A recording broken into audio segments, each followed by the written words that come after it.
ciencia y la tecnología en el país, sin corrupción, sin influyentismo y buscando vincular la ciencia, la tecnología al bienestar de nuestro pueblo. Entonces, ella va a informarles sobre este tema en un momento para que tengan todo el tiempo, porque es un poco larga su exposición, pero vale mucho la pena para que se tengan todos los elementos. Y yo les respondo preguntas sobre lo general, como siempre, en esta primera parte. Empezamos, si les parece, a contestar las dudas que tengan sobre distintos temas. O sea, vamos atrás, ¿no?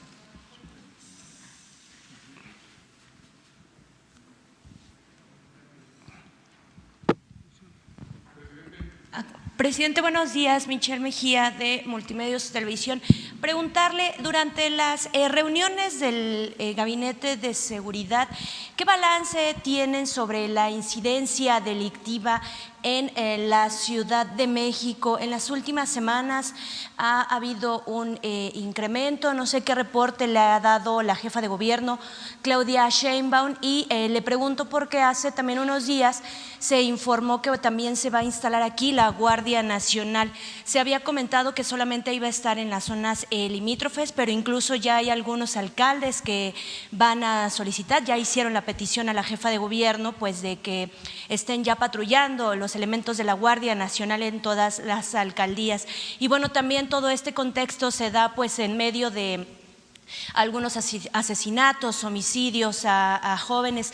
¿Qué balance hay sobre este tema? Y si en algún momento usted estaría pensando en implementar alguna estrategia como lo hizo en Tijuana hace unos meses. Gracias. Sí, miren, en el caso de la Ciudad de México, durante mucho tiempo estuvo bajo control la delincuencia, es decir, había una tendencia a la baja en los delitos. Yo creo que esto se mantuvo más de 10 años, se redujo mucho el número de homicidios cometidos, de robo de vehículos, y el año pasado empezó una crisis de inseguridad en la ciudad porque se descuidó la atención en materia de seguridad, sobre todo, insisto, a partir del año pasado. De modo que cuando recibe el nuevo gobierno ya tiene el problema en la ciudad. Ya es notorio que están creciendo los delitos, sobre todo el homicidio, que pasa de 2 homicidios a 6 diarios. Estoy hablando de un periodo de 10 años, que aumentó mucho. La jefa de gobierno está haciendo un gran trabajo. Para empezar, todos los días está atendiendo el problema, igual como lo estamos haciendo a nivel nacional. Ella lo hace aquí en la Ciudad de México y en efecto al principio se pensó que no haría falta el que actuara la Guardia Nacional en la Ciudad de México, pero por la situación que se padece, sí va a haber Guardia Nacional en la Ciudad de México, en todo el territorio de la Ciudad de México. Esto está acordado con la jefe de gobierno y ya en los últimos tiempos ha venido dándose una disminución, pero no suficiente. Hace falta más presencia de elementos y de protección a los ciudadanos de la capital. ¿Estos hechos que se han dado en las últimas semanas son hechos aislados o sí tienen que ver a lo mejor con algún incremento? Se dejó que hicieran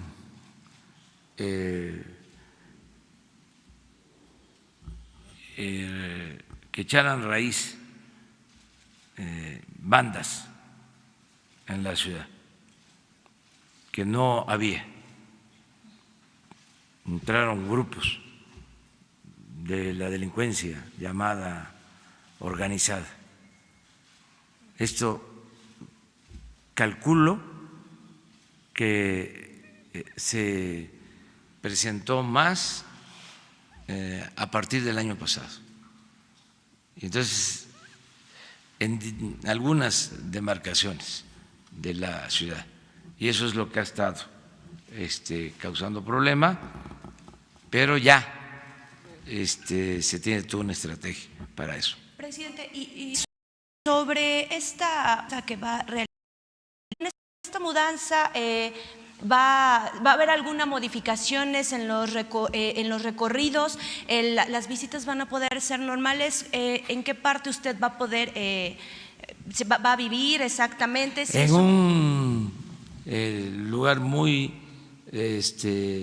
reducido, en un departamento que existía desde la época del presidente Calderón, y no se va a limitar a nadie la estancia, lo mismo las visitas al Palacio.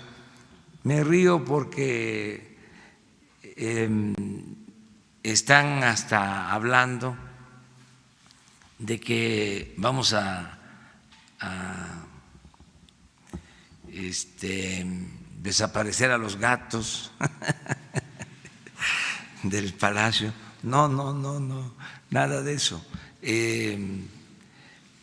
No, es que se lo pregunto porque tuvimos la oportunidad de hacer un recorrido y sí hay algunas áreas que ya están restringidas, por ejemplo, el jardín, el área de los murales. Sí, el jardín se está cuidando y se está conservando, pero es un proceso porque estaba abandonado el jardín botánico, que es de historia. Entonces se están cuidando los espacios, pero no para volverlos exclusivos. ¿Los cierres son momentáneos nada más? Sí, para poner orden. Estaba abandonado el palacio, no venía nadie y no les importaba la situación en el palacio. Incluso les puedo decir que se van a recuperar áreas que se van a conservar, no se van a utilizar salones, se van a mantener porque pues es la historia, es el patrimonio cultural histórico de México. La parte que se va a utilizar para trabajar las salas de junta, son las áreas que usaba el Estado Mayor, que tenía mucho espacio, bastante espacio, eran los que tenían el control del palacio, y ya son áreas, vamos a decir, impactadas, que ya no son los pisos de madera. Aquí donde estamos se puso esta alfombra, se hizo hasta un cuestionamiento porque el piso, ¿sí?, se tenía que proteger, porque es parte del patrimonio cultural. Entonces por eso se puso esta alfombra, y también hubieron cuestionamientos al respecto, pero se hizo con ese propósito, porque si no podía Lina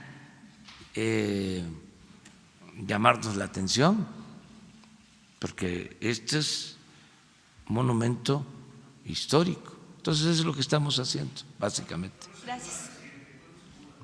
¿Mande? Pues cuando termine Jesús la escuela, como lo dije, y también con la idea de no abandonar la casa. Cuando tenga mucho trabajo aquí, que a veces sucede y es frecuente, pues irme a la casa y regresar, pues siempre es más trabajo. El quedarme aquí, que ya lo he hecho, ya me he quedado varias ocasiones, me ayuda mucho, porque me evito el tráfico, no mando como era antes a que me limpien la calle, porque voy a pasar, me voy como cualquier otro ciudadano. Entonces hay veces que hago una hora, a veces más. Lo mejor es en la mañana, que hago 25 minutos, media hora, temprano, pero ya en la tarde sí hago más tiempo.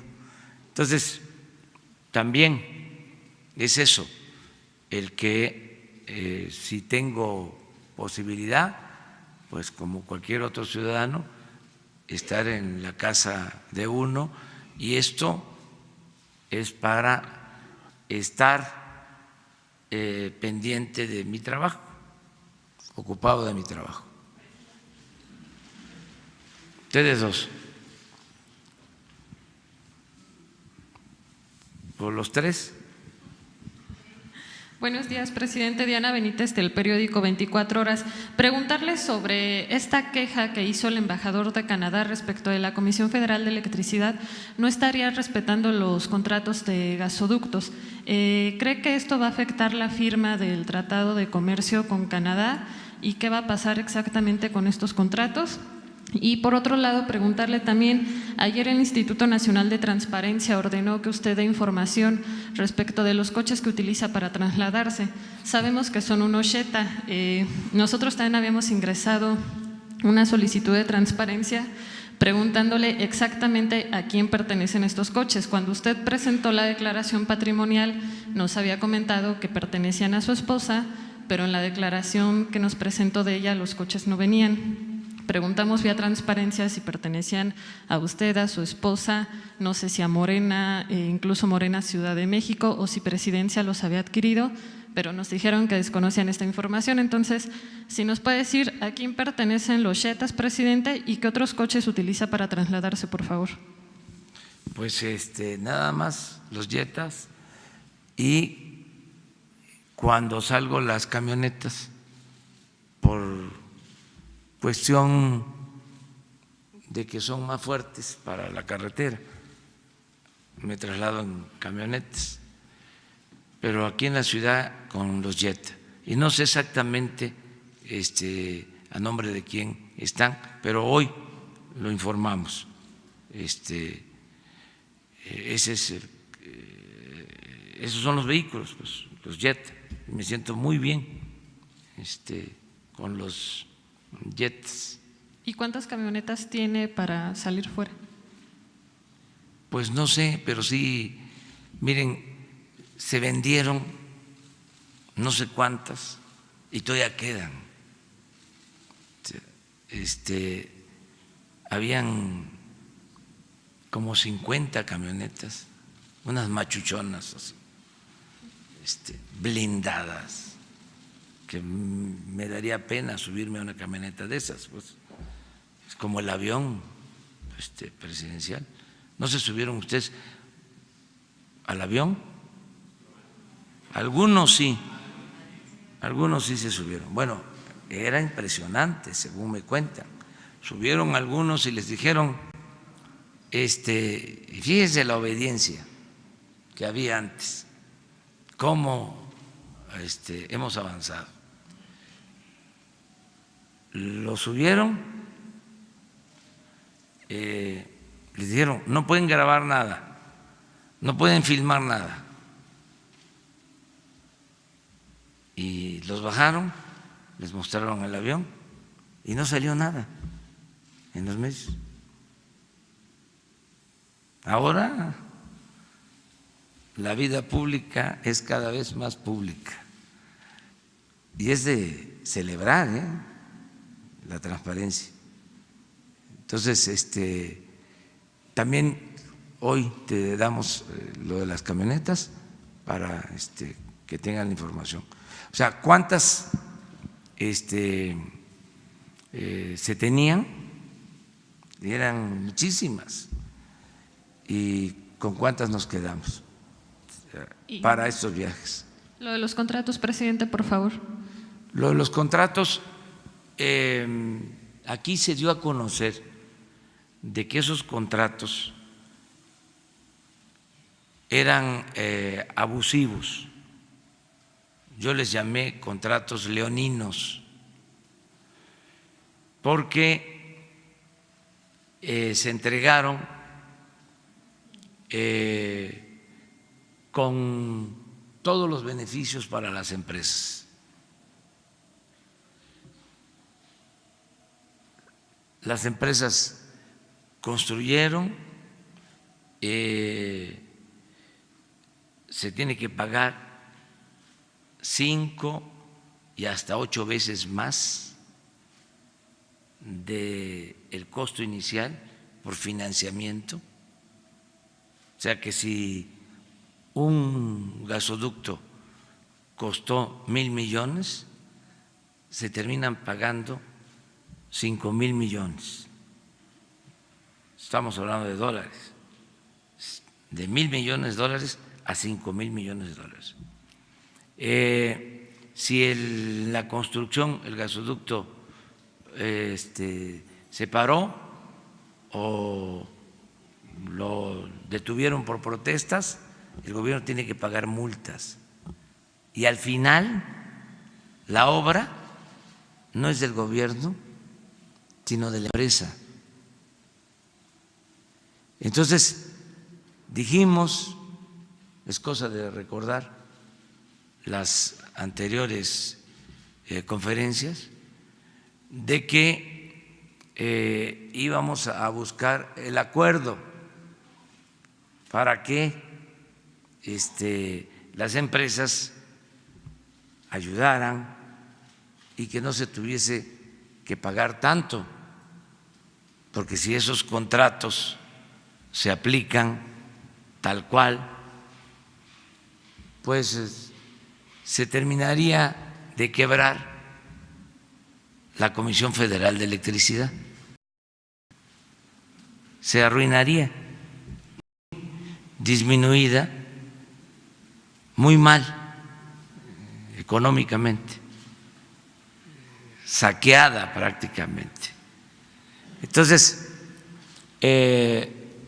ahora se inició un proceso que tiene como propósito principal el que haya un diálogo con las empresas. En este caso, esta empresa canadiense, y se va a buscar que mediante la conciliación se resuelva el problema. Presidente, este proceso ya tiene meses, ya nos había platicado de ello, pero ¿ha habido algo que no se haya logrado con esta empresa, un acuerdo, o por qué el embajador sale a decir esto? Bueno, el embajador tiene que hacerlo, como lo haría cualquier embajador, tiene que defender a una empresa de su país, pero se va a llegar a un acuerdo, porque tenemos también nosotros que defender los bienes y los intereses del pueblo de México. Entonces, ¿no afectaría que se ratifique el...? No, para nada.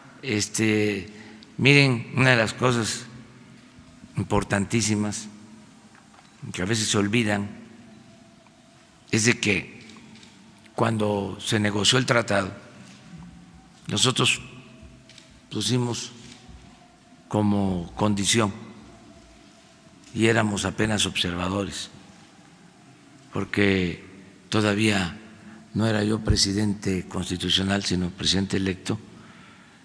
Cuando se tocó el tema del sector energético, había un capítulo muy nos ataba por completo.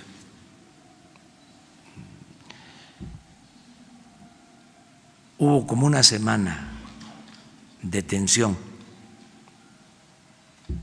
se rompieron las pláticas, insistió el gobierno de entonces, insistieron todos en que aceptáramos y dijimos, eso no. Estamos de acuerdo en lo demás, pero eso no. Ese capítulo no. Y por eso yo le tengo consideraciones, respeto al presidente Donald Trump, porque ya cuando estaba a punto de darse a conocer, todo esto se manejó en sigilo, pero ya cuando estaba a punto de darse a conocer de que no se iba a llegar a un acuerdo por ese tema, el presidente Trump aceptó nuestra propuesta. Y ese capítulo quedó en 2 párrafos, porque algún día, a ver si no mañana, se los voy a poner. ¿Y qué dicen esos 2 párrafos? Palabras más, palabras menos, de que México es un país libre y soberano en el manejo de sus recursos naturales, en particular del sector energético y en especial del petróleo. Entonces, eso no está en el tratado. Si alguien dice que no va a suscribirse el tratado por eso, la respuesta es: eso no está acordado, para que quede claro. Y además, lo que se está haciendo es un procedimiento legal y buscando que se llegue a un acuerdo, porque consideramos que fue un abuso el que se hayan hecho esos contratos que afectan la hacienda pública. Entonces queremos un acuerdo para que no se perjudique la hacienda pública. Eso es lo que se está buscando. Pero allá atrás, sí. Presidente, muy buenos días.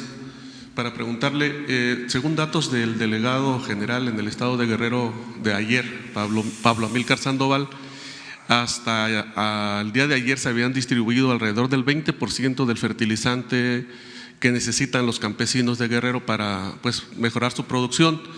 El 70% de producción en Guerrero es de autoconsumo, es lo que comen nuestros paisanos. Yo soy guerrerense, sobre todo en la montaña. Entonces, la preocupación es de que se está normalizando la temporada de lluvias y pues al parecer el coordinador nacional del fertilizante, Jorge Geig, pues despacha de traje y corbata acá en la Ciudad de México, pero tiene 26 días que no va a Guerrero y no se ha entregado el fertilizante. Los guerrerenses están preocupados, pues los campesinos guerrerenses, porque no se ha terminado y no ven que se pueda terminar en el tiempo que queda. A esta fecha, el año pasado ya se habían repartido el 90% del fertilizante. Mi pregunta es, ya que el coordinador general del fertilizante no ha ido casi un mes a Guerrero, y bueno, sé que es cómodo despachar aquí desde una oficina de aire acondicionado en la Ciudad de México, de traje y corbata, pero mi pregunta es, ¿tienen instrucciones estos funcionarios, así como el secretario de Desarrollo Rural, de no ir a Guerrero? A ver, ¿tú no me preguntaste ayer sobre esto? ¿No tienes nada que decir al respecto? ¿No escuchaste? Es lo del fertilizante. Tú me preguntaste ayer. A ver, ¿qué me preguntaste? Es que es polémico y es interesante, porque son posturas distintas, contrapuestas. Sí. A ver, no, yo te voy a contestar, pero espérame, porque esta es otra visión. ¿Qué me preguntaste ayer o antier? Ayer. A ver, mientras buscas, yo contesto. Miren, están trabajando allá en Guerrero y se están distribuyendo los fertilizantes y tengo la información que el día 15 de julio se termina de entregar todo el fertilizante. Pero en Guerrero ya está lloviendo, sobre todo ¿Cómo? en la montaña. En Guerrero, sobre todo en la montaña, ya está lloviendo. Sí, presidente. pero se va a terminar de entregar. Ayer hablé yo de que era un programa que llevaba ya mucho tiempo manejado de una forma y ahora cambia, ¿sí? Y se va a manejar de otra manera. Y entonces, siempre que hay los cambios, bueno, imagínense ahora cuántas resistencias hay al cambio. La palabra reaccionario viene de eso, ¿sí? De que en los movimientos de transformación, cuando hay un cambio, pues hay una reacción. O sea, hay quienes se oponen al cambio. Entonces esto genera una polémica. Es normal. Sí. ¿Sí? Esto que vamos a ver ahora con CONACYT, lo de los gasoductos, lo de ayer que vimos sobre la austeridad en el IMED, o sea, todo tiene que ver con los cambios que se están llevando a cabo. Entonces, porque no es más de lo mismo. Ya tienes tu…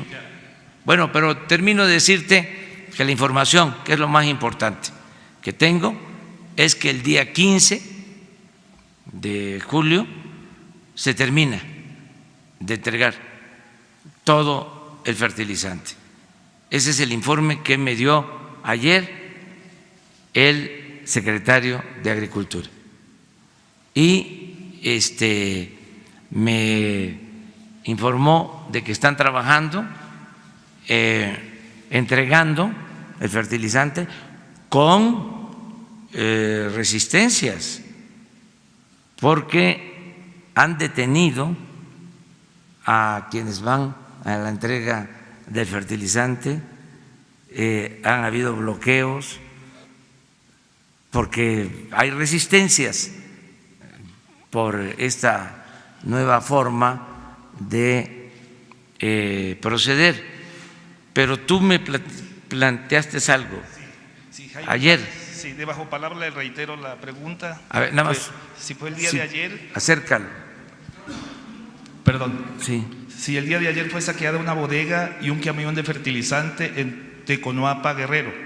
El reparto de ese apoyo para campesinos se lo disputa el gobernador priista Héctor Astudillo al gobierno federal. Incluso exigió al coordinador nacional no criminalizar la entrega.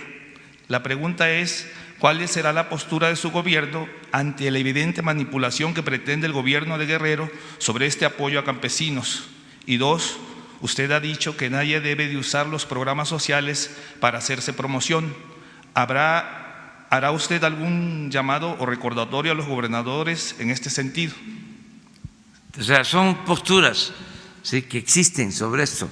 Lo más importante es que se entreguen los fertilizantes a tiempo. Le voy a pedir al secretario de Agricultura que venga mañana. Sí, presidente, yo espero que le estén informando bien, pero los caminos ya con las lluvias se empiezan a cortar. Los ayuntamientos no están participando para entregar el fertilizante. Y tengo otra pregunta más. Tengo entendido que se invirtieron 300 millones de pesos para comprar semilla mejorada, que tampoco se ha entregado.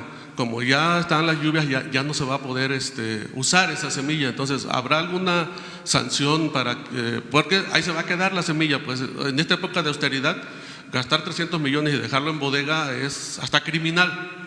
Esa es mi segunda pregunta, presidente. ¿Habrá alguna sanción? Mañana viene el secretario de Agricultura y les informa bien sobre esto. Ya ha estado aquí, ya informó, pero mañana de nuevo, si les parece. A ver, pero por allá quedaba otra compañera.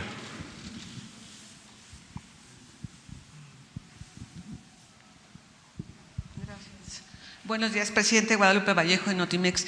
Primero, nada más si nos puede ampliar brevemente, ¿qué fue lo que pasó? Se habló con Claudia Sheinbaum, con la jefa de gobierno, sobre el número de elementos que entrarían y cuándo patrullarían. Eso nada más para aclarar un poco la nota que nos dio ahorita.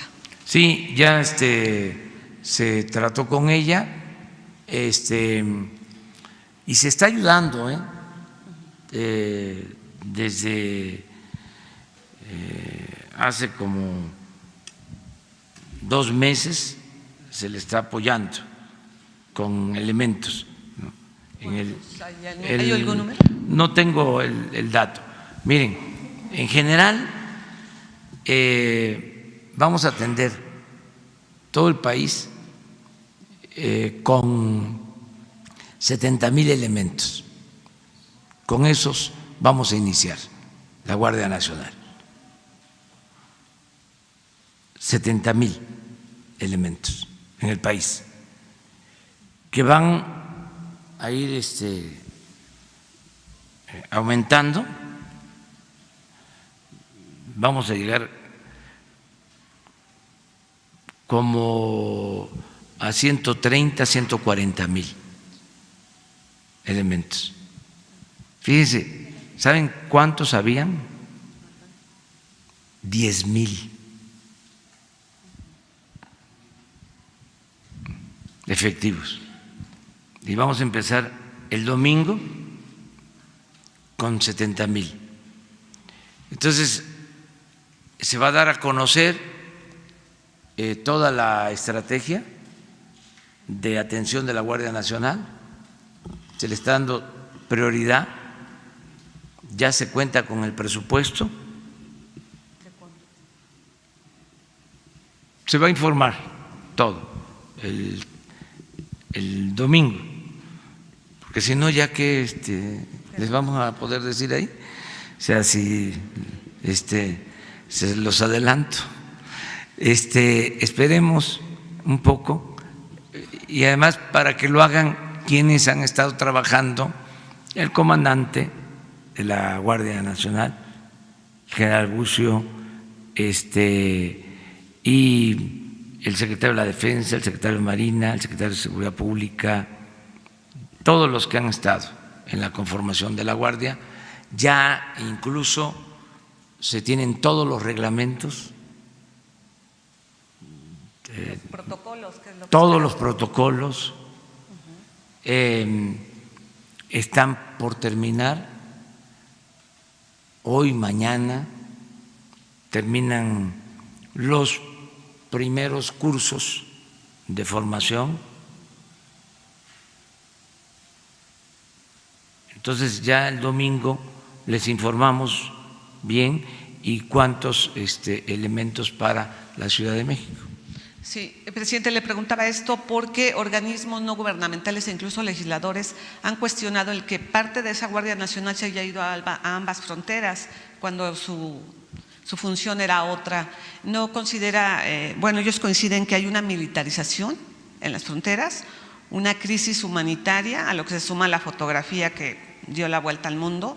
Mi pregunta es si hay un plazo para que en ambas fronteras se retire la Guardia Nacional o va a estar nada más los 90 días pues en lo que se contiene esta Es que ya migración. se tenía contemplado como parte de la función de la Guardia Nacional atender la frontera sur. Es parte de un programa. Ya se tenían contemplado que iban a estar 6,000 elementos. Les estoy hablando de 70,000 en general para la frontera sur, porque les recuerdo, son 266 coordinaciones. Ese es el plan general. Como no se tienen todos los elementos, vamos a iniciar con 150 coordinaciones. Una coordinación va a atender en una primera etapa 2 coordinaciones y hasta 3 se van a ir creando nuevas para cubrir las 266. Ese es el plan, pero de inicio vamos a estar en todo el país y el número de elementos tiene que ver también, guardia, con los sitios en donde tenemos más incidencia delictiva, donde hay más violencia. Es toda una estrategia que ya va a comenzar. Y finalmente, se canceló una vez más la licitación de la entrega de medicamentos. ¿Tiene alguna información al respecto? No hay ninguna demora, es parte de lo mismo. ¿Se entregará en tiempo y forma? Sí. esos medicamentos en todo el país? Es que eran negociazos, se rayaban. Yo los entiendo. Miren, estoy convencido de que hace falta un programa prioritario de implementación de terapias para atender la enfermedad de la corrupción. Es que, de veras, qué ambiciosos, qué desesperados, no tenían llenadera. ¿Se acuerdan todo el escándalo que hicieron? Y ahí van a ir saliendo las cosas. Entre más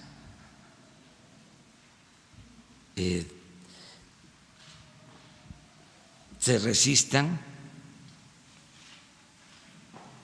entre más reacción haya, más se van a ir dando a conocer las cosas. O sea, y no me van a echar la culpa a mí sino que yo tengo que aquí aclarar, es mi responsabilidad. ¿Se acuerdan todo el escándalo de que se iba a quedar sin promoción el turismo porque se iba a utilizar el fondo de fomento turístico para el Tren Maya?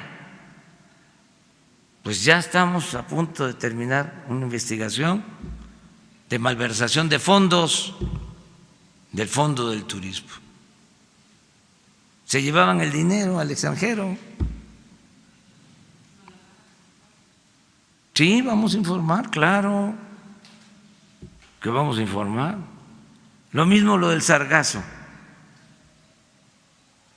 Hoy veo una nota, dice,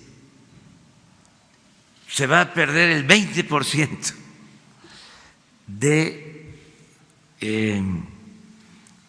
la afluencia turística por el sargazo en la próxima temporada. Ya están pronosticando que nos va a ir mal. ¿Qué pasaba? Pues tenían también el negocio del sargazo. Aunque parezca increíble, eran capaces de declarar alarmas, estado de emergencia, para que entrara ese programa que se llama, el que se usa para el rescate, Fonden. Era un barril sin fondo, el Fonden. ¿Por qué? Porque al declarar una emergencia ya no se licita nada, todo se compra de manera directa. Y había toda una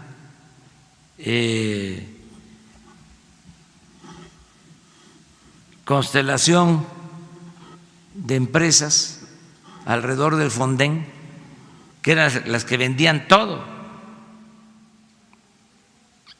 láminas, despensas, cáteres, todo esto manejado por Gobernación, pero miles de millones de pesos. Y así también lo del sargazo. Yo recuerdo que me presentan un programa por lo del sargazo y era para contratar una empresa. Me lo presentaron un día, el programa, y me fui a la casa de ustedes leyendo el programa. Y era la contratación de una empresa para atender el problema del sargazo. Leo el programa y pues no me gustó porque era lo mismo, ¿no? O sea, ¿por qué contratar una empresa? ¿Que no tenemos nosotros una institución tan profesional como la Marina, que tienen embarcaciones, que tienen aviones para tomar fotografía, para saber qué está ocurriendo en el mar, para hacer estudios, además con profesionales, con marinos responsables? ¿Por qué no la Marina se hace cargo de atender este problema? Que aprovecho también para decir que surge, y en eso no se han ocupado muchos de los ambientalistas, surge porque se permite la utilización masiva de agroquímicos que van al mar y que producen este fenómeno de lo del sargazo por la contaminación de mares, que es un asunto de muchos países que se afectan por esta situación. Bueno, para mi sorpresa, también de regreso en el Jetta, empiezo a ver las noticias y me encuentro una columna de, ¿cómo se llama el conductor de un programa de Televisa? Lore de Mola. Una columna en donde ya está denunciando que el gobierno va a contratar a una empresa a la que yo estaba,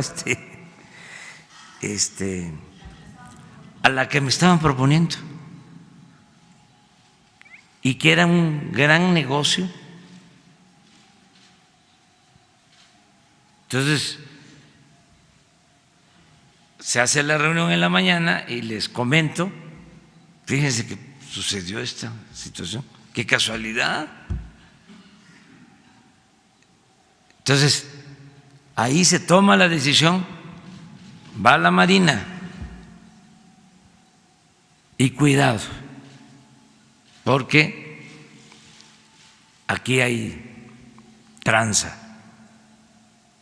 Eso es lo que hacemos todos los días, estamos pendientes, pero realmente sí es una enfermedad y sí hace falta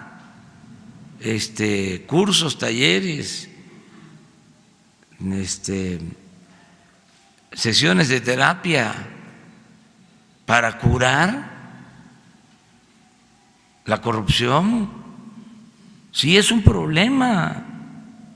Entonces, yo los entiendo, están molestísimos porque era un botín el gobierno y ya estaba familiarizado aquello de que tú por qué defiendes o por qué te metes a defender si no es tuyo el dinero. ¿Cómo no? Es de todos. Todos tenemos que ser guardianes del dinero público. Entonces, esas son las resistencias que estamos enfrentando. Por eso, pues hay estas inconformidades, pero ofrecemos disculpas por las molestias que esto ocasiona, pero va para adelante la cuarta T, la 4T.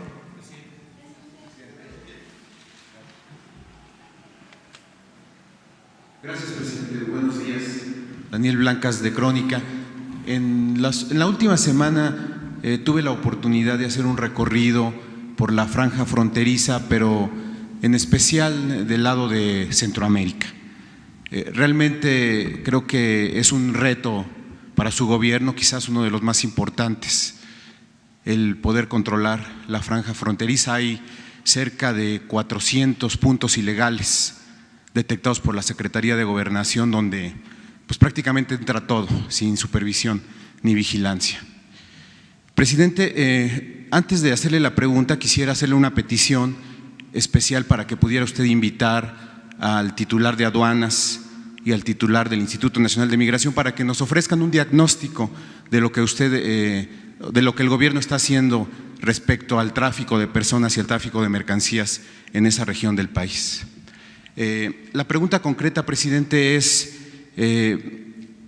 difícilmente habrá un control del gobierno mexicano para el tráfico o para el tránsito de personas. No lo va a haber porque pues estamos hablando de una frontera de 1,419 kilómetros. ¿Se abocará el gobierno a detener o a ordenar la migración ya cuando los migrantes estén en territorio mexicano, es decir, esa es la estrategia, ya cuando estén adentro, porque le repito, en la frontera va a ser imposible que lo logren. Pregunté también, presidente, a todos prácticamente a todos con quienes me topaba, migrantes, polleros, coyotes, agentes, abogados, etcétera.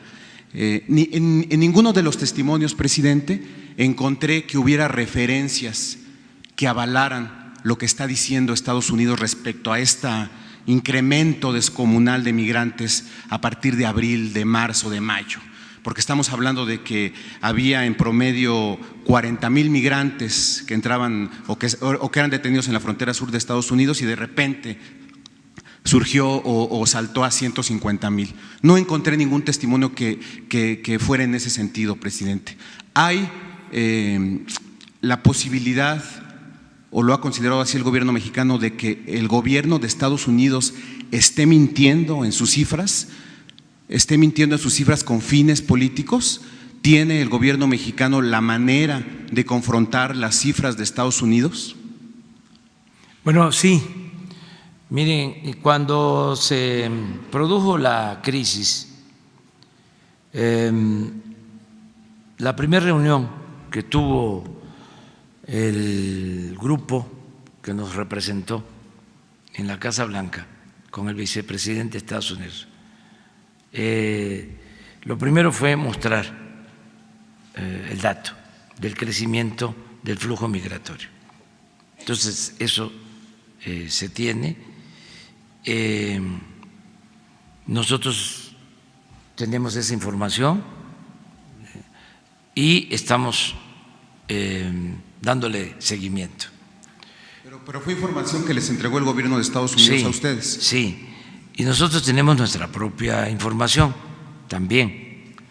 ¿Y va en el mismo sentido, en el descomunal exceso de migrantes de 40,000, de 50,000 a 150,000? Sí creció. Pero en ese porcentaje, presidente. Al doble, en términos generales. Sí. Y esto tiene mucho que ver con lo que está pasando en Centroamérica. O sea, la mayor parte de la migración se produce, se genera en Centroamérica y en particular en Honduras.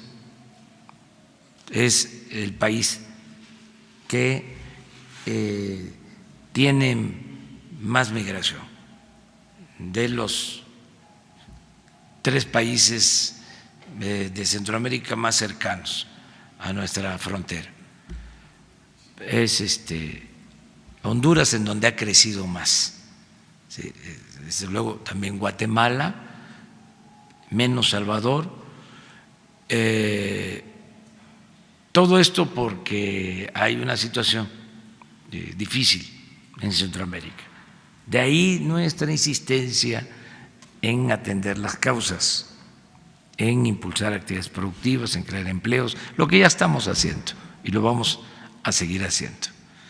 Pensamos nosotros que vamos a lograr atemperar el fenómeno migratorio. Lo tenemos que hacer. Pronto les vamos a informar, porque tenemos un plazo que es el 10 de septiembre, que son los 3 meses, pero vamos bien. Es un problema, como tú lo mencionas, complejo, difícil, pero lo estamos atendiendo de la mejor manera posible. De los 400 puntos que hay para cruce en la frontera sur, ya le decía yo que aproximadamente 380 son ilegales, no hay presencia de autoridad. 11, 12 sí hay garitas, sí hay casetas de migración, pero predomina la corrupción, presidente. Con una mordida uno puede meter lo que sea, y lo viví e incluso lo hice para simular esta situación. ¿Qué diagnóstico tiene usted de la corrupción que predomina en la aduana y en el Instituto Nacional de Migración en esa zona fronteriza? Igual que el gobierno que recibimos, podrido, lleno de corrupción en general. Se tuvieron que despedir por corrupción alrededor de 500 agentes de migración y no se termina la limpia. Y sí quiero que les informen tanto el director de aduanas como el de migración sobre este tema. O sea, son instituciones que se echaron a perder por completo, pero no solo esas, todas. Desde aquí, desde el Palacio, todo el gobierno. Es que parece que es retórica, que es discurso. No, el principal problema de México es la corrupción. Eso fue lo que dio al traste con todo. Esa es la causa principal de la desigualdad económica, social. Por eso se desató la inseguridad y la violencia, por el saqueo, en el que intervinieron sector público y sector privado. Se creó un grupo a partir de las privatizaciones, de la política neoliberal. No significaban mucho, casi nada en términos económicos, en términos financieros, y de repente se convirtieron en los hombres más ricos del mundo. Es un fenómeno, y eso desgraciadamente permeó, no lo echó a perder todo, porque es muy fuerte nuestra cultura o nuestras culturas, son muy fuertes. Este es un pueblo con muchos valores, una gran reserva de valores culturales, morales, espirituales. Resistió nuestro país por nuestra cultura, nos salvó nuestra cultura, nuestras culturas nos volvieron a salvar. Pero sí era un asunto grave. A mí me corresponde estar decidiendo a quién nombrar. ¿Y saben qué prevalecía? No era lo más importante la honestidad, lo más importante era la eficiencia o la supuesta eficiencia. ¿Dónde estudiaste? ¿Qué nivel académico tienes? ¿Sí? Eso era lo que importaba más. ¿De qué grupo eres? Aquí los potentados tenían a sus empleados en todas las dependencias para defenderlos. El gobierno estaba tomado, secuestrado, era un comité al servicio de una minoría rapaz, y eso pues era el ejemplo para todos. El funcionario, el servidor público de abajo veía lo que hacían los de arriba, ese mal ejemplo, y decía, si lo hacen arriba, ¿por qué no lo voy a hacer yo? Si yo no cobro o no pido un soborno, una mordida, si lo están haciendo arriba, si están dando el mal ejemplo? Entonces, hoy sale un reportaje también en El Financiero. Dice, y lo digo con todo respeto, o sea, si mencionamos los periódicos es parte de la polémica, sin censura, sino porque son enfoques. Dice la cabeza de la nota, dice Octavio Romero, preocupado por limpiar Pemex, pero los inversionistas quieren que se preocupe por aumentar la producción. ¿Sí? ¿Se dan cuenta? Bueno, ¿qué no se lleva el limpiar Pemex con que haya más producción? Es más, si no se limpia Pemex, no hay más producción. Ya, pero son las concepciones que prevalecen. O sea, ¿qué es lo que queremos en el caso de Pemex? Limpiarlo y que haya producción, y lo estamos logrando. Y también, como lo comentaba yo ayer, se cometen errores, pero se pueden resolver los problemas cuando hay injusticias. Esto del IMER, imagínense, toda una protesta justificada por 10 millones de pesos o 20, pues era lo que se le daba a un columnista. ¿Cómo vamos a hacer problema de eso? Además, se trata de trabajadores, como aquí se dijo, yo creo que recibían como 5 o 6 mil pesos, 8 mil.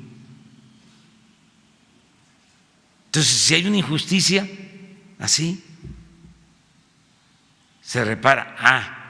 Pero tenemos que aplicar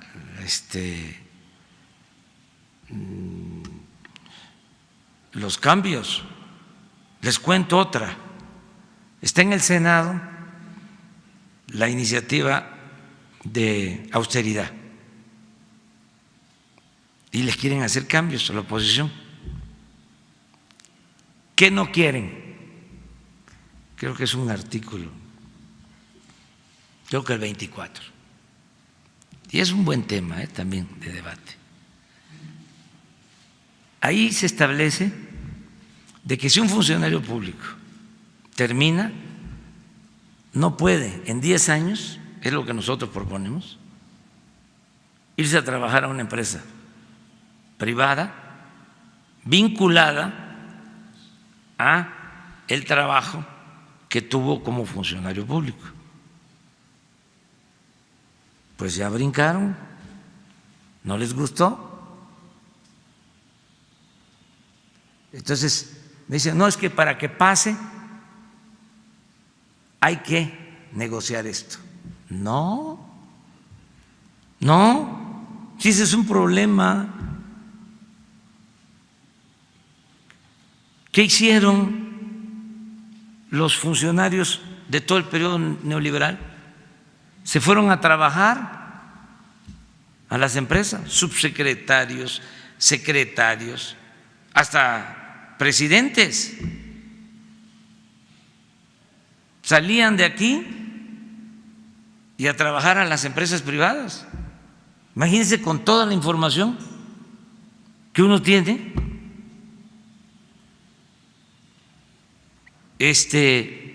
ir a trabajar hubo un caso en donde se creó una empresa para el petróleo y se llevó la empresa privada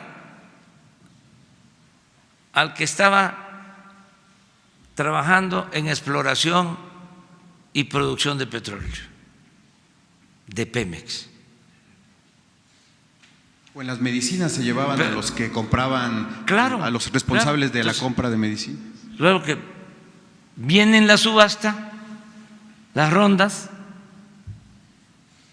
y ese director de la empresa privada, antes funcionario, sabía dónde estaban las reservas y de pura casualidad le atina. Y el contrato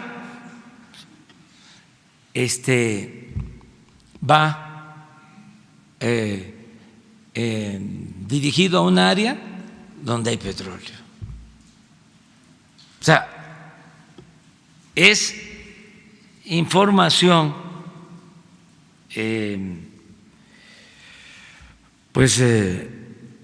reservada que se utiliza con otros propósitos.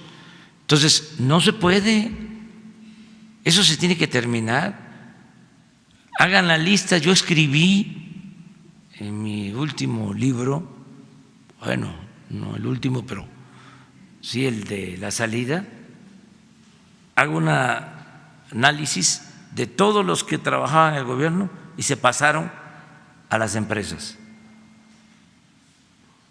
Una de las características, estas reguladoras que crearon para facilitar la privatización, el saqueo, hay algunas, sobre todo las que tienen que ver con el sector energético, que me llamó la atención porque puro joven, cuando en el gobierno ya la mayoría somos mayores, pero ahí hay puro joven. ¿Por qué? Porque van nada más capacitándose, conociendo el entramado de las dependencias y los contratan y se convierten en gestores.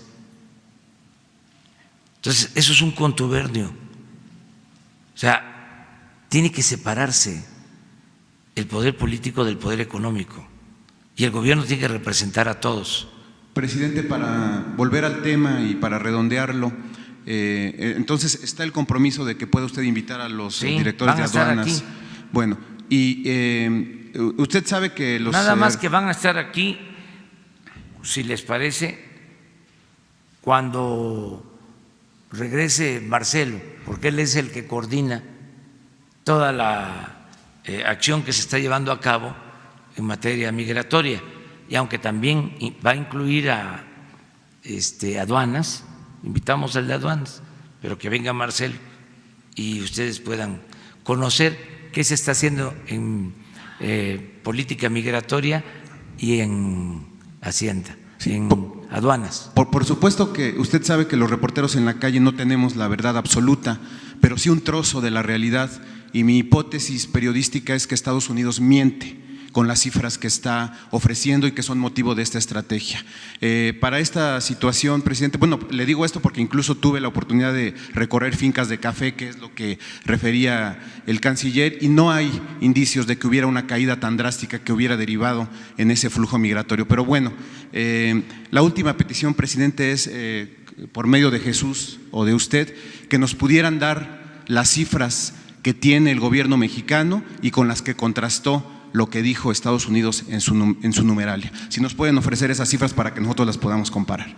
¿Qué les parece si cuando regrese Marcelo les da toda la información? Pero ahorita no las tienen estas cifras que tiene el gobierno mexicano. Sí, pero o me con las que gustaría contrastó. más porque está iniciando el programa o estamos cumpliendo con el compromiso que hicimos. No nos lleva más de una semana, ¿sí? El encuentro termina, ya va a concluir, o sea, entonces la semana próxima Incluso es conveniente que el pueblo de México tenga todo el informe sobre la política migratoria y lo que se está haciendo. ¿Cita el lugar para el posible encuentro con Donald Trump? No, eso surge porque a él le preguntan y él hace un comentario y aquí me preguntan a mí y yo contesto, pero no hay nada. Lo que sí puedo comentarles es que como no pude asistir a este encuentro en Japón, me representa Marcelo, me representa el secretario de Hacienda, que ya también está en Japón, los dos, y yo envié una carta a cada jefe de Estado, a cada jefe de gobierno. Marcelo la va a entregar a cada uno de los participantes. En estas negociaciones que se tuvieron nada más, y en relación con lo que dice el colega, en estas negociaciones que se tuvieron con los Estados Unidos, en estas 12 horas que usted ha calificado pues, de cruciales y muy fuertes, quisiera saber, ¿se pidió por parte del gobierno de los Estados Unidos la presencia en México de agentes infiltrados justamente para detectar a posibles integrantes del crimen organizado o simplemente para mitigar el flujo migratorio? No, ¿Se pidió? No, ni lo aceptamos. Era costumbre en gobiernos anteriores, era un secreto a voces, ¿no? La presencia de agentes encubiertos sí, pero por no. parte de agentes de Estados Unidos. En la actualidad, ¿hay o no hay agentes estadounidenses en nuestro territorio? Pues es lo que contestó Marcelo la vez pasada, ¿no?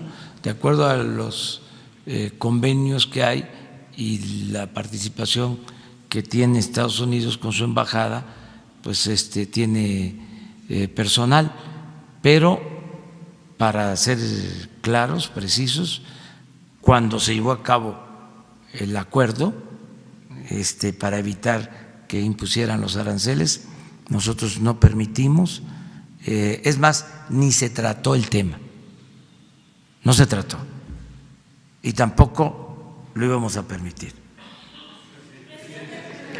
Dos más.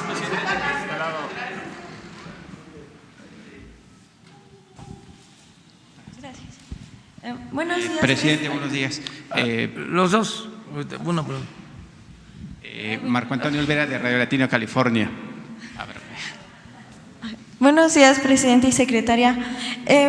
Preguntarle, el día de hoy en nuestro periódico damos a conocer en el Sol de México que las iglesias evangelistas van a participar en la difusión de la cartilla moral, van a estar realizando sesiones de estudio al interior de sus centros religiosos sobre lo que es la cartilla moral. Y pues bueno, preguntarle si ha considerado también que otras religiones hagan lo mismo como la católica y bueno, si van a estar incluidas y si no, cuál es la razón. Y bueno, también saber si esto no interviene con el principio de Estado laico. Y si en caso de que intervenga, pues entonces desistiría de que se lleven a cabo estas reuniones. Gracias. Mire, nosotros vamos a seguir manteniendo buenas relaciones con las iglesias en el marco del Estado laico y de la libertad religiosa. Y todo el que quiera ayudar para que podamos conseguir la paz en el país, es bienvenido. Es una convocatoria abierta, amplia, incluso voy a tratar este tema, es uno de los puntos de varios asuntos en el Zócalo, el lunes. La convocatoria a conseguir la paz con la participación de todos los mexicanos. Entonces, ¿usted está de acuerdo en que los grupos religiosos estudien en su interior la cartilla moral Yo y sí, la Constitución? Y ojalá y todos hagamos lo mismo. ¿Por qué no? No se viola el Estado laico, entonces, con eso. es que no hay ninguna violación al Estado laico. Es muy importante definir qué es el Estado laico. O sea, en esencia es que no haya una religión oficial o predilecta, que el Estado no tenga preferencias por ninguna religión y que se respete la libertad a creer o a no creer. Pero ahí dice que en el artículo 130 que las asociaciones religiosas no pueden participar en políticas públicas. ¿Este no sería el caso? Pero no es el caso. No es el caso. Miren, cuando se quiso distribuir en las escuelas la cartilla moral de Alfonso Reyes, se argumentó de que era una injerencia, ¿sí?, de las iglesias o de la religión en las escuelas, pensando de que la cartilla de Alfonso Reyes tiene un propósito religioso. Él mismo lo explica muy bien, lo aclara.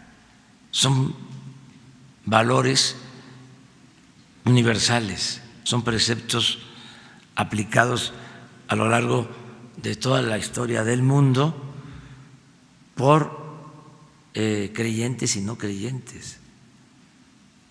¿Qué sucedió entonces?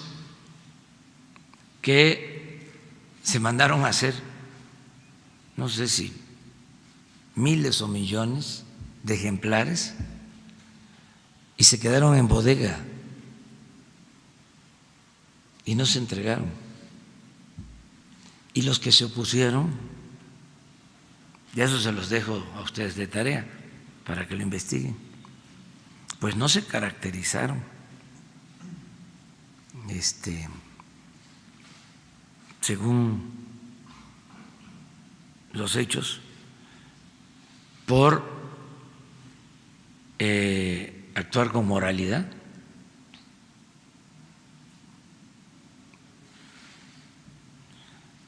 Entonces, yo no sabía de esto, pero si en las iglesias se ayuda, ¿sí?, a fortalecer valores, lo celebro. Si en las logias se fortalecen valores, lo celebro. Si en la asociación civil de ateos se fortalecen valores, lo celebro. Si en la asociación civil de agnósticos se fortalecen valores, lo celebro. Que vivan los valores, que viva lo espiritual, que no reine, predomine lo material. No solo de pan vive el hombre. Pero bueno, está bien la investigación. O sea, qué bien que el periodismo haga investigación como el de ustedes. Y ya nada más por último, sobre Fertinal, hoy también se revela que son millones de dólares los que se está pagando en la nómina, y usted había dicho que pues bueno, eran 3.500 trabajadores en la nómina que pues ni estaban trabajando. ¿Se va a hacer un proceso de limpia? ¿Ya se está trabajando digamos, en eso para pues dejar de pagar, o sea, este dinero y generar más ahorros. Y si en esto pues estaría analizando algunos casos como el de Cristian Ananís, que recientemente entró ahí a Fertinal y que pues bueno, también gana como bastante.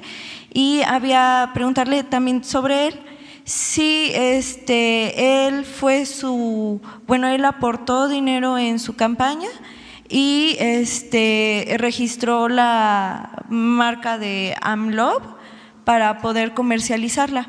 Esto pues no interfiere de alguna forma con un conflicto de interés y pues ¿qué se estaría haciendo en el caso? Gracias. No sé nada de eso último, o sea, nada. Y pues no se permite la corrupción, ya lo hemos dicho. En el caso de que sea una gente que no tenga buenos antecedentes, pues no va a poder trabajar en esta empresa. Acerca de los trabajadores, pues estamos por resolver qué se hace. Desde luego hay que darles opciones, hay que darles alternativas. No vamos a hacer lo que hicieron otros gobiernos, que de repente 40,000 trabajadores despedidos. Eso no. O sea, tenemos que buscar la forma de darles opciones, de darles alternativas. Y lo estamos ya haciendo, pero tenemos que resolver primero, ya están trabajando los especialistas, ¿en qué hacemos? Porque hay tres opciones. Una es reactivar todo el sistema de producción de fertilizantes, ¿sí? Hacer una empresa del Estado, de la Nación, para producir los fertilizantes, uniendo todo lo que está disperso, porque son muchas plantas y la mayoría en estado improductivo, es decir, algunas en ruinas por completo. Entonces hay que integrar todo el sistema y hay que invertir para crear plantas o rehabilitar plantas, o sea, y tener este consorcio del gobierno o del Estado. Esa es una opción. Y ver que los trabajadores que ya se tienen en Cozoleacaque, en Coatzacoalcos, en Lázaro Cárdenas, en Camargo, o sea, se integren a la. Esa es una opción. O sea, si vamos a la producción de los fertilizantes para no comprarlos, porque ya les dije, en el periodo neoliberal se destruyó toda la industria de los fertilizantes y de ser autosuficientes en fertilizantes pasamos a ser importadores de fertilizantes. Todo lo compramos afuera. No se produce fertilizante prácticamente en México. Entonces, esa es una opción. La otra es vender todas las plantas. Va a significar una pérdida, porque las plantas está demostrado que se compraron con sobreprecio. Pero además hay una deuda de cerca de $1,000 millones, que pues ni modo que el que compre va a quedarse con la deuda. Y lo tercero que se está explorando es que se pueda crear un complejo para producir fertilizantes con inversión pública y privada, una sociedad. Entonces, todo eso lo estamos ya revisando, y están también los problemas jurídicos o judiciales. Se tenían que presentar denuncias para que quedara constancia y se castigara a responsables, porque si no, nosotros íbamos a heredar toda esa podredumbre. Entonces, ahí vamos, poco a poco, pero sí vamos a tomar pronto una decisión y aquí les vamos a informar. Presidente, buenos días. Marco Antonio Olvera, de Radio Latina, California. Hay un tema ahí que preocupa a los vendedores, a los billeteros de la Lotería Nacional. Le voy a leer para no caer en imprecisiones. Hay 6,000 agremiados en la Lotería Nacional a nivel nacional. En la Ciudad de México, los que venden los billetes tienen que recaudar 100,000 pesos para que tengan derecho a un servicio médico a medias. En la provincia tienen que juntar o vender 68,000 pesos para que también obviamente tengan un servicio médico. Al final de cuentas, bueno, de los 100,000 pesos, ellos nada más se quedan con 10,000 pesos al mes, y entre sus pagos y lo demás, al final se quedan entre 5 o 6,000 pesos. El problema aquí, presidente, es que hay 5 o 6 personas que ahora voy a mencionar que tienen las mayores concesiones de la Lotería Nacional. Alfonso Navarrete Prida, 5 concesiones en Obregón, en Hermosillo, en Nogales y Guadalajara. Horacio Balboa, 5 agencias en Tehuacán, Puebla, solamente en Tehuacán, Puebla. Víctor Almaguer con 7 concesiones. Jorge Gutiérrez Barrios también participa, no tengo el dato con cuántas concesiones. Y Miguel Aceves Bucana, tampoco tengo la precisión de las concesiones. Esos señores se llevan la mayor tajada de la venta de los boletos, y los boleteros, que son 6,000 a nivel nacional, están preocupados y quisiera preguntarle, ¿qué pasará si se desaparece la lotería o hay una fusión con pronósticos deportivos? Y esa es la pregunta, la primera que sí me responde, presidente. Es una fusión con pronóstico deportivo. Eso se acordó para ahorrar en gastos de operación. Y le voy a pedir a Ernesto Prieto, que es el encargado, que les presente su plan y que tome en cuenta esto que tú estás denunciando, y se apoya a los billeteros, que se les apoye. Y estoy seguro que lo va a hacer Ernesto. Y si hay irregularidades de quienes no tienen por qué tener esas concesiones, que se cancelen. Pues es un exceso. Sí, que se cancelen. Y otra cosa que está ahogando a la Lotería Nacional es el tema de los IEPS, porque le están cobrando el 30%, que representa 1,500 millones de pesos anuales. Sí, en eso habría que ver. Les voy a comentar que no estamos nosotros haciendo ninguna modificación en lo fiscal, porque hice un compromiso de no hacer cambios en lo fiscal, que implica también no aumentar impuestos, no crear impuestos nuevos, dejar esto hasta que se acredite el gobierno.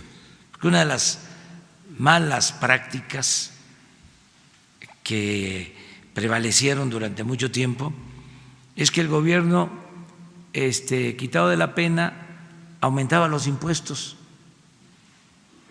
y nunca llevaba a cabo una política de combate a la corrupción o una política de austeridad. No ponía el ejemplo. Entonces siempre se decía, hay que apretarse el cinturón. Pues ahora el que se va a apretar el cinturón, el que se está apretando el cinturón, es el gobierno, dando el ejemplo. para poder decir, si hace falta, miren, consideramos que debe de aplicarse esta reforma fiscal. Pero primero, dar el ejemplo, poner orden, acabar con la corrupción y que haya austeridad. En este compromiso que hice está también el no reducir impuestos, no modificar ninguna ley. Me vienen a plantear que se deduzcan impuestos. No, ahora no. Es lo mismo, o sea, ya no va a haber condonaciones de impuestos, todo eso se termina. ¿Por qué habían estos privilegios fiscales? No es el caso de los billeteros, aclarándolo. Estamos hablando de los de mero arriba. Porque se suponía que con eso se estimulaba la inversión. Y al final ni se estimulaba la inversión y se creaban estos privilegios. Una evasión fiscal enorme. Entonces, por eso fue como un amparo que las cosas queden como están en lo relacionado con las leyes y con el mismo marco legal en lo fiscal vamos a demostrar que se puede ser eficientes. Entonces, en eso de las modificaciones de impuestos, ahí no vamos a poder por ahora dar respuesta, ¿no?, a estas demandas, pero sí en lo que tiene que ver con la seguridad social, todo lo que es el sector informal, el llamado sector informal, que es tan importante socialmente y económicamente como el sector formal, porque vive de esa manera mucha gente, millones de mexicanos que se buscan la vida como pueden, y muchos de ellos no tienen seguridad social, muchos. Por eso me estoy ocupando de que podamos tener un sistema universal de atención médica y de seguridad social. Hacia allá vamos, poco a poco, pero sí le voy a pedir a Ernesto Prieto que platiquen y si es necesario que informe aquí con ustedes qué están haciendo, cómo está esto de las concesiones, cómo está lo de los billeteros, que me consta gente trabajadora y humilde.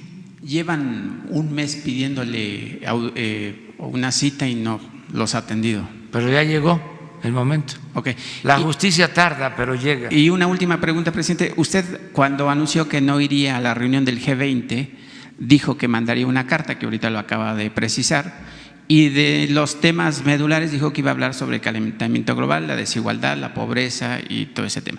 Me gustaría, si puede, precisar cuál es el tema medular de esa carta. Por las circunstancias, el tema es migración. La propuesta que estamos haciendo para enfrentar el fenómeno migratorio. O sea, a los jefes de estados y de gobierno, de manera muy respetuosa, una modesta aportación. Muy bien, muchas gracias. Nos vemos.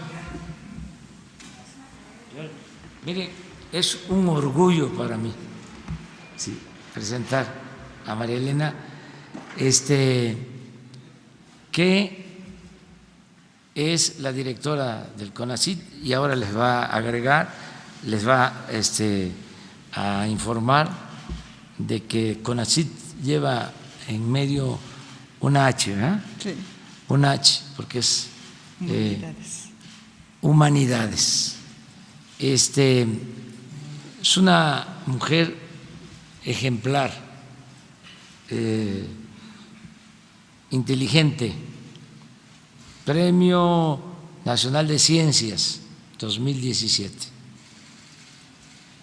Y lo más importante de todo, una mujer honesta, consecuente.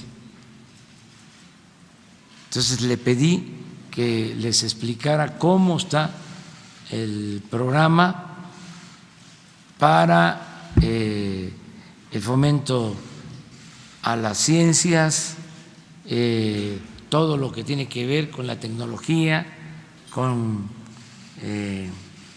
la innovación, algo que está de moda, que se habla mucho, que ella les explique lo que estamos haciendo y de esta manera también se aclaren algunas dudas que se tienen. Entonces, les dejo aquí a María Elena. Muchas gracias. Muchas gracias. Muchas gracias, señor presidente.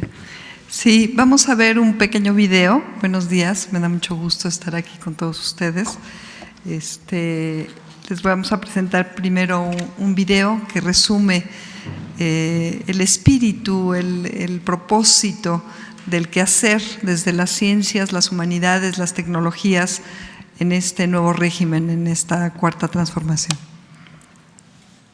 Los avances científicos han creado nuevas oportunidades para mejorar la vida de todos, pero hasta ahora sus beneficios han alcanzado a muy pocos e incluso han aumentado la desigualdad. En el nuevo Consejo Nacional de Humanidades, Ciencias y Tecnologías, CONACYT, garantizaremos el derecho de todas las personas al conocimiento y a sus beneficios. Asumiremos el quehacer científico con una visión crítica y promoveremos soluciones a los retos del país, teniendo como ejes el bienestar social, el cuidado del ambiente, la honestidad y la seguridad. México seguirá contribuyendo al desarrollo científico global a través de programas nacionales estratégicos, PRONACES. Multiplicaremos las capacidades científicas y tecnológicas de la nación mediante estrategias firmes y articuladas, formando nuevos investigadores mediante becas de posgrado sin favoritismos, invitando a la comunidad científica mexicana en el extranjero a regresar al país o colaborar desde donde esté, abriendo un diálogo entre los conocimientos académicos y tradicionales de los pueblos originarios en una relación horizontal e igualitaria. En el nuevo CONACYT usaremos todos nuestros recursos y trabajaremos en conjunto, las ciencias, las humanidades y la tecnología para dar respuesta a los retos que enfrentamos.